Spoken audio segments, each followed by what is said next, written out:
চিন্তার বাবা আছে না কর্তা বড্ড বদমাস হয়েছে আজকাল। হ্যাঁ, ওই আপনার কাছে বেশ কিছুগুলো ওই সুদের উপরে টাকা দিয়েছিল, কিন্তু কর্তা আজও অব্দি সেই টাকা ফেরত দেয়নি।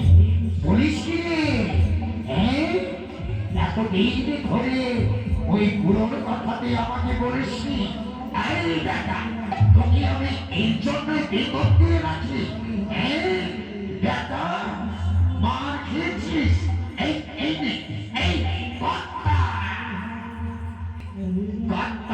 এইভাবে শুধু কথায় কথায় আপনি মারেন কেন?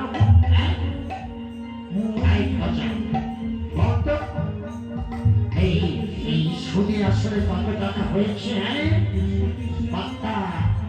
ওই বুড়ো না আপনার কাছে নিয়েছিল শুধুমাত্র 5 পয়সা, আর সুদে আসলে বাড়তে বাড়তে 500 টাকা হয়ে গেছে। বুঝেছিস কথা? এই হলো আমার বেড়ে ওঠার সিঁড়ি। কেমন করে 5 পয়সা থেকে 500 টাকা হয়ে গেল? শোন বেটা, চল ওই বুড়োর কাছ থেকে টাকাটা নিয়ে আসি। চল। হ্যাঁ কর্তা, চলো। চলে গেল।